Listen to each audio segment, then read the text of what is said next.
Hi friends, నేను మీ doctor Sasidhar Pamulapati, consultant neurologist, pulse heart super speciality hospital Miyapur.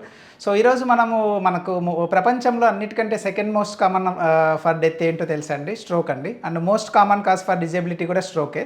So అసలు ఈ స్ట్రోక్ అంటే ఏంటి, ఎన్ని విధాలుగా ఉంటుంది, అండ్ దీనివల్ల మనకి ఎటువంటి ఎఫెక్ట్స్ ఉంటాయి, ఎలా గుర్తుపట్టాలి, అండ్ అర్లియస్ట్గా గుర్తుపడితే ఏమేమి ట్రీట్మెంట్ ఆప్షన్స్ ఉన్నాయి, అండ్ ప్రోగ్నోసిస్ ఎలా ఉంటుంది, రికవరీ ఎంత ఫాస్ట్గా అవుతారు అన్న దాని గురించి తెలుసుకుందామండి.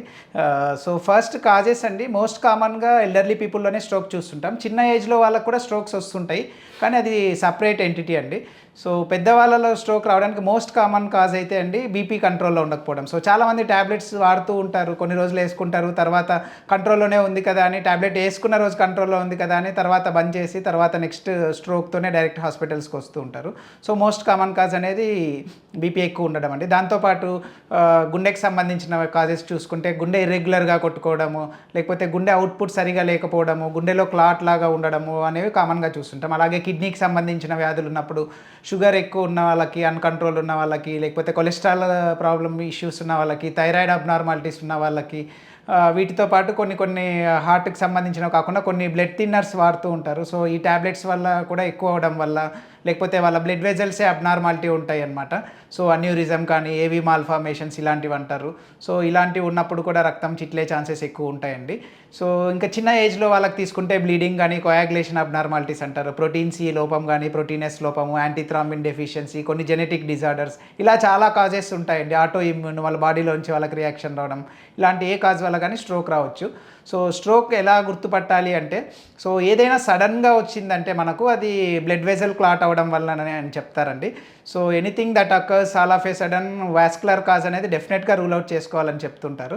సో డెఫినెట్గా మనకు సైన్స్ క్లినికల్గా ఎలా ఉంటాయి, ఎలా గుర్తుపట్టాలి అంటే, మూతి వంకర పోవడం కానీ, మాట తడబడుతూ ఉండడం, మనం మాట్లాడింది అర్థం చేసుకోలేకపోవడం, ఒక క్వశ్చన్ అడిగితే ఇంకో క్వశ్చన్ సమాధానం ఇవ్వడం, one half of body full వీక్గా రావడం కానీ, వీక్నెస్ పూర్తిగా కంప్లీట్గా లిఫ్ట్ చేయలేకపోవడం కానీ, లేకపోతే కొందరికి వన్ హాఫ్ ఆఫ్ బాడీ సడన్గా తిమ్మిర్లు లాగా వస్తూ ఉంటాయి, లేకపోతే హ్యాండ్ గ్రిప్ మాత్రమే వీక్ అవ్వడము, ఓన్లీ లెగ్ వీక్నెస్ మాత్రం ఉండడము, ఇలా కూడా ఉంటాయండి. సో కొందరికి ఓన్లీ కాళ్ళు మాత్రమే వీక్గా కూడా వచ్చే ఛాన్సెస్ ఉంటాయి కొన్ని ఏరియాల్లో స్ట్రోక్ వస్తే. సో ఇలాంటి క్యారెక్టర్స్ ఫిట్స్ లాగా వస్తూ ఉండడం, ఇలాంటివి డెఫినెట్గా గుర్తుపెట్టుకోండి. అండ్ స్ట్రోక్ ఎన్ని రకాలుగా ఉంటుంది అంటే అండి, ఫస్ట్ క్లాట్ అవ్వడం వల్ల అండి. సో 85% వాళ్ళలో మనకు మెదడుకు రక్తనాళాల సప్లై ఉంటుంది కదండి. సో అందులో క్లాట్ ఫామ్ అవ్వడం వల్ల ఇస్కీమిక్ స్ట్రోక్ అంటారు. అలాగే ఒక 10-15% వాళ్ళకి హెమరేజిక్ స్ట్రోక్ అంటారు. అంటే వాళ్ళ బ్లడ్ వెజల్ వాళ్ళే అబ్నార్మాలిటీ ఉండడం వల్ల, సో ఇవి అన్యూరిజమ్స్ కానీ, ఏవి మాల్ఫార్మేషన్స్ కానీ, సో లేకపోతే పడినప్పుడు కానీ, ఇలా అయినప్పుడు రక్తం చిట్లుతూ ఉంటుంది కదా. సో అట్లా చిట్లినప్పుడు పారాలిసిస్ లాగా మనకు బయటపడుతుంటుంది. ఇంకొక థర్డ్ వేరియంట్ వచ్చేసి ట్రాన్సియంట్ ఇస్కిమిక్ అటాక్ అంటారండి. సో ఇది టెంపరరీగా లెస్ దాన్ 24 అవర్స్ మాత్రమే వీక్నెస్ ఉంటుంది. సో వీళ్ళకి కూడా మనము రిస్క్ స్ట్రాటిఫికేషన్కి సపరేట్ స్కోరింగ్ సిస్టమ్ ఉంటుంది. దాన్ని బట్టి వీళ్ళు కూడా life long blood thinners help తీసుకోవాల్సి ఉంటుందండి. అండ్ ఎలా ఉంటుంది మనకు ఈ ట్రీట్మెంట్ ఎలా ఉంటుంది అంటే, సో ఫస్ట్ మనకు వితిన్ 4 అవర్స్ 5 అవర్స్ కొన్ని గైడ్లైన్స్ ఇస్తారండి. సో ఇలా వచ్చిన వాళ్ళకి మన దగ్గరనే థ్రాంబోలైసిస్ ఇంజెక్షన్స్ ఉంటాయి. సో సిటీ స్కాన్ చూసుకొని బ్లీడింగ్ లేదనుకుంటే ఇఫ్ పాసిబుల్ ఎంఆర్ఐ కూడా చేసి, మనకు ఫ్లేర్లో పాజిటివ్ రాలేదు అని కొన్ని సీక్వెన్సెస్ ఉంటాయి ఎంఆర్ఐలో. సో అందులో పాజిటివిటీ లేదు అనుకుంటే మనము థ్రాంబోలైసిస్ చేస్తామండి. సో 0.25 mg 10 hecteplease ఇస్తాము. సో థ్రాంబోలైసిస్ సక్సెస్ఫుల్ అయ్యే ఛాన్సెస్ మెజారిటీ ఉంటాయి. మనం ఎంత త్వరగా స్టార్ట్ చేస్తే 2 అవర్స్లో 3 అవర్స్లో ఇస్తే చాలా సక్సెస్ఫుల్ అయ్యే ఛాన్సెస్ చాలా స్టోరీస్ ఉన్నాయి. సో ఒకవేళ డిలే అయితే పాజిటివ్ ఎఫెక్ట్స్ అంత పూర్తిగా మనం చూడలేకపోవచ్చు.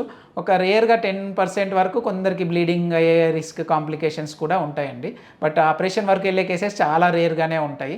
బట్ ఆ స్ట్రోక్ని మనం రిస్క్ని బట్టి మనం ఆ ఇంజెక్షన్ని పాటించాల్సి ఉంటుంది. ఒకవేళ 6 అవర్స్ దాటిన తర్వాత మ్యాసివ్ స్ట్రోక్ ఉండి మనకు యాంజియోలో ఎవిడెన్స్ ఉంది అంటే, మనము ఇంటర్వెన్షన్ రేడియాలజీ హెల్ప్ కూడా తీసుకొని ఫర్దర్గా ట్రీట్మెంట్ ప్లాన్ చేసుకోవచ్చు.